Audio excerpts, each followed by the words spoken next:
Petrol போட காசு இல்லாத வக்கீல் உனக்கு எதுக்குடா வண்டி பசங்க நான் அசிங்கமா கேட்டாங்க. அப்ப கூட பேசும்போது இப்படி கை நான் பேசும்போது நீட்டிட்டேன். அப்போ இருந்துட்டு அவர் வந்து அவ்வளவு தைரியம் வச்சு எங்கிட்ட கை நீட்டி பேசுற அளவுக்கு உங்களுக்கு அவ்வளவு தைரியம் வந்துருச்சான்ட்டு அப்பதான் ரீப்பர் எடுத்து அடிக்கிறாரு. அப்ப அடிக்கும் போது இங்க கை கிழிக்குது. 2 பேர்த்தையும் சராமையா ஒரு 30 பேர் அடிச்சிருப்பாங்க. அது எதுக்கு அடிச்சாங்க? இதுல பாதிக்கு பாதி அடிச்சுட்டு வந்து ஒரு லேடிஸ் தாங்க. வார்த்தை அவங்க லேடிஸ் எல்லாமே சொல்றாங்க, முச்சுப்பிட்டி பசங்களா பாட்டு பசங்க அவங்க அப்படிதான் பண்ணுவாங்க, விட்டுறாதீங்க. இப்படியே விட்டீங்கன்னா அவளுக்கு நம்ம மேல இருக்கிற பயம்லாம் போயிடும். ஹாஸ்பிட்டல் அவங்க போய் அட்மிட் ஆகிருக்காங்க. அப்ப அட்மிட் ஆகும்போது என்ன சொல்லிருக்காங்கன்னா, இப்ப கேஸ் எடுத்துக்க முடியாது, உங்களுக்கு மேல காயங்க எதுவும் இல்ல, எப்படி எங்களால கேஸ் எடுத்துக்க முடியும்னு கேட்கும் போது சரிங்கன்னு சொல்லிட்டு அவங்க போலீஸ் ஸ்டேஷன் சொல்லிருக்காங்க. அங்கேயும் கேஸ் எடுத்துக்க முடிச்சிருக்காதுன்னு போல. அப்போ வந்து அவங்க சாதியில மெயின் ஆள் யாருன்னு தெரியலங்கய்யா. இப்ப என் வீட்டுல நான் ஒரு பையன் தான், எனக்கு முழுக்க ஆசை வந்து எனக்கு போலீஸ் ஆகணும்னு தான் என் ஆசை.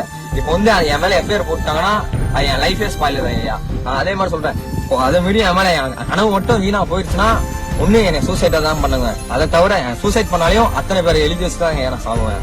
இதுக்கு வந்து அதே மாதிரியே ஒரு 2 நாள் நீங்க இதை கேஸ் எடுத்துக்கல, அப்படி நீங்க ஆக்ஷன் எடுக்கலாம் ஐயா, இன்னும் 2 நாளுங்க எங்க 2 பேர் போனது மேல அவங்க போராட்டம் நடக்குங்க ஐயா.